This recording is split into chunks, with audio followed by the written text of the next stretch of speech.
Mesdames, Messieurs, comment repenser le contrat social et écologique au XXIe siècle? Mesdames, Messieurs, nous apprenions chaque jour qui passe et depuis de nombreuses années l'existence et la gravité des crises politiques, économiques, sociales, environnementales et sociétales. Mesdames, Messieurs, nous apprenions chaque jour qui passe et depuis de nombreuses années l'existence et la gravité des crises morales et spirituelles.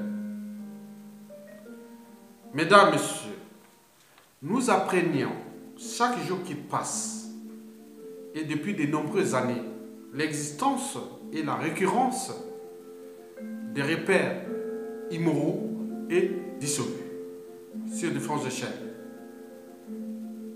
Mesdames, Messieurs, quand on parle de crise, je pense naturellement à la crise d'adolescence, puis celle de la quarantaine ou de la cinquantaine, et enfin celle de la soixantaine, et puis. Mesdames, Messieurs, par définition, la crise devrait durer qu'un certain temps. Mais quand cela devient chronique et durable, doit-on encore parler de crise? Par ailleurs, nous sommes enclins à penser qu'il n'existe pour l'humanité les traditions, cultures et sociétés, voire civilisation, qu'une seule manière d'analyser, d'expliquer et de vivre les crises précitées. Alors, nous sommes individuellement et collectivement invités dans l'espace et le temps à faire intervenir des facteurs endogènes et exogènes qui n'ont rien à voir avec l'existence et la récurrence des crises précitées.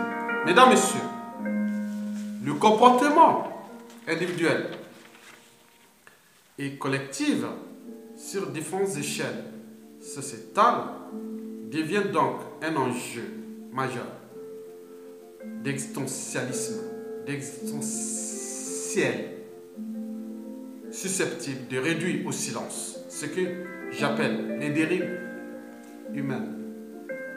Mesdames, Messieurs, si nous ne repensons pas ensemble nos mentalités, habitudes, comportements, conscience et valeurs morales sur différentes échelles et sociétales, il est sûr et certain que la récurrence des crises politiques, économiques, culturelles, environnementales et sociétales ne seront jamais traitées. On peut tout de même imposer à chacun le mot crise, et cela dure de génération en génération. Mesdames, Messieurs, si nous ne repensons pas ensemble sur différentes échelles nos modes de pouvoir politique, économique, culturel et sociétal,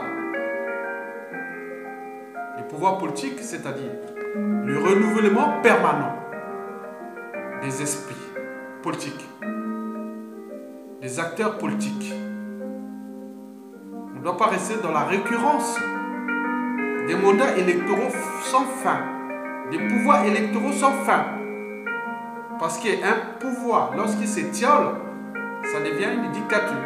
Et c'est suspect. On peut être maire, député, autre, pendant un temps. C'est un engagement. C'est une vision. On est bien d'accord? Donc, être maire, député, sénateur, ministre, président de la République ne devrait pas être un métier. C'est une fonction, c'est un engagement qui doit être limité dans le temps.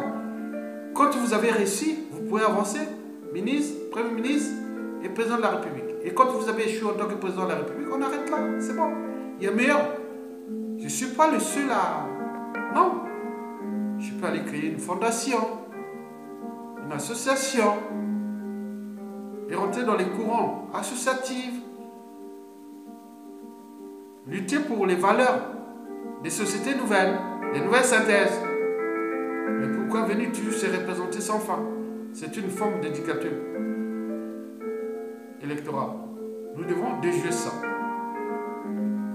Mesdames, Messieurs, si nous ne repensons pas, et sur différentes échelles, nos modes de pouvoir politique, économique, culturel et sociétal, il est bien sûr que nous serons individuellement et collectivement invités à devenir des sujets, soit des dictatures, un dirigeant tout-puissant qui confie tout le destin commun à sa seule sorte d'exister, d'être au pouvoir. Ou plutôt, on peut passer à la démocratie, condensation, pseudo-démocratie, plus dictature. Et enfin, ce qui vient d'être inventé dans mon pays, avec l'accord de la France, de l'oligarchie politique affairiste française, de gauche comme de droite, socialistes et l'UMP ou non, les républicains actuels. Et ce que vous allez voir au mois d'avril 2016, ce que j'appelle la criminocature. La criminocature, c'est condensation, régime politique à caractère criminogène plus dictature.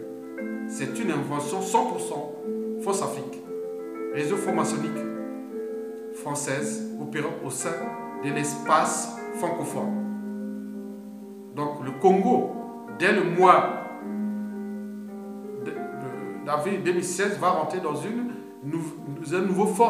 nouvelle forme de pouvoir politique qui j'appelle la criminocature. Il suffit de lire les articles 95 et 96 de ce nouveau régime, de Sassou Nguesso III, qui va arriver au Congo avec l'accord bien sûr de cette oligarchie politique affairiste française qui détruit non seulement l'écosystème sociopolitique français, mais aussi à l'échelle francophone d'Afrique. Donc nous sommes dans la signification de cette connerie. On est bien d'accord? Voilà. Mesdames, Messieurs, si nous ne repensons pas ensemble nos modes d'éducation, de formation, de transmission des savoirs ou des savoir-faire universels, de modes de production, de transport, de consommation et des cycles de vie énergie-matière et de rejet dans l'environnement, il est naturellement possible qu'aucune condition sociale et écologique ne sera plus stable tout au long du 21e et du 22e siècle, bien entendu, au détriment de notre existence actuelle, de nos enfants, petits-enfants et arrière-petits-enfants, donc des générations futures. Donc il est temps d'agir, d'abord à l'échelle des différents régimes politiques, la réforme de l'éducation, des mentalités, des habitudes et des comportements sur différentes échelles. En terminant, je vous dis que la France est en train de détruire l'Afrique francophone. Elle est en retard par rapport à l'Afrique anglophone qui avance. Le monde anglophone, anglo-saxon avance en Afrique avec le monde anglo-saxon représenté par le Royaume-Uni. Parce que là-bas, les libertés fondamentales, parce que l'enjeu de demain, c'est les libertés fondamentales d'abord. C'est très important. Après les libertés fondamentales, il faut voir les problèmes, la condition humaine, l'accès à l'eau, à l'électricité, au cadre de vie digne, et puis, les soins, la médication, c'est-à-dire les médicaments, ils sont tous périmés là-bas. Et les mafias travaillent là-bas, ils détruisent l'humanité à l'échelle africaine. Voilà. C'est malheureux. Mais ils sont tous organisés ici depuis les cellules de l'Élysée et des gens qui ont pris en otage l'Afrique francophone pour mettre ces gens-là Donc il faut réformer leur mentalité, leurs habitudes et comportements. Voilà. Nous sommes en danger en Afrique à cause de cette oligarchie politique et affaires française. Certains sont allés en Afrique, ils ont construit des empires financiers, médiatiques, des biens immobiliers et des valeurs immobilières, assurance vie pour leurs enfants. Mais comment? Nous sommes dans un monde fini. On n'a nulle part où aller. On n'a nulle part où aller. Nous allons nous mélanger. Mais qui sera que demain, les gars qui ont pillé l'Afrique, qui sont ici, qui vont rencontrer Nana. Ah tiens, vous êtes le petit-fils de Sarkozy ou Hollande. Ah d'accord. Ça dépendra de son cerveau. Si c'est un mauvais, ah oui, il peut nuire à votre petit-fils et vous suivez.